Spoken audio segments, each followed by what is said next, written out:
Hello guys, welcome to the day 8 of transformation log. ఈరోజు నేను చేసిన వర్కౌట్ బ్యాక్ అండ్ బైసెప్. ఈరోజు నుంచి నా వర్కౌట్ వీడియోస్లో పర్టికులర్గా ఏ మసిల్ని టార్గెట్ చేసి వర్కౌట్ చేయాలనేది మీకు క్లియర్గా ఎక్స్ప్లెయిన్ చేస్తూ ఉంటాను. వర్కౌట్ స్టార్ట్ చేసే ముందు వామప్ అయితే కంపల్సరీ. వామప్ అయిపోయాక first variation single arm high cable row. ఇది మన లోవర్ ల్యాట్స్ కోసం పర్ఫామ్ చేస్తాము. Next variation reverse arm pull down. ఇది సెరాటస్ యాంటీరియర్ అనే మసిల్ కోసం పర్ఫామ్ చేస్తాము. థర్డ్ వేరియేషన్ వచ్చేసి బెంట్ ఓవర్ రోస్. దీంట్లో రాంబాయిడ్ మసిల్ ఇంకా లాట్స్ అనేది ఇన్వాల్వ్ అవుతుంది. Next variation wide grip seated rowing. దీంట్లో రాంబాయిడ్ మసిల్ అంటే మిడ్ లాట్స్ ఇన్వాల్వ్మెంట్ ఉంటుంది. Next variation deadlift. ఈ డెడ్ లిఫ్ట్ అనేది ఒక కాంపౌండ్ ఎక్సర్సైజ్. ఇందులో చాలా మసిల్ గ్రూప్స్ ఇన్వాల్వ్ అవుతాయి, including lower back, glutes, hamstring, quads, calf, core, shoulder, lats.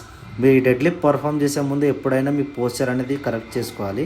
మీ posture correct ఉన్నప్పుడే డెడ్ లిఫ్ట్ పర్ఫామ్ చేయగలరు, పోతే ఇంజరీ అయ్యే ఛాన్సెస్ చాలా ఎక్కువ ఉంటాయి. Variation single arm bicep curl on cable. ఇది మన బైసెప్లో లాంగ్ హెడ్ పర్ఫామ్ చేయడానికి కోసం చేస్తాం. నెక్స్ట్ వేరియేషన్ వచ్చేసి హ్యామర్ కర్ల్స్. హ్యామర్ కర్ల్స్లో మీ లాంగ్ హెడ్, షార్ట్ హెడ్ రెండు ఇన్వాల్వ్మెంట్ ఉంటుంది. నెక్స్ట్ వేరియేషన్ వచ్చేసి reverse grip bicep curls on cable. ఇంట్లో షార్ట్ హెడ్ ఇంకా ఫోర్ ఆర్మ్ ఇన్వాల్వ్మెంట్ ఉంటుంది. లాస్ట్లో ఫోర్ ఆర్మ్ ఫ్లెక్సర్స్తో నా వర్కౌట్ ఎండ్ చేశాను.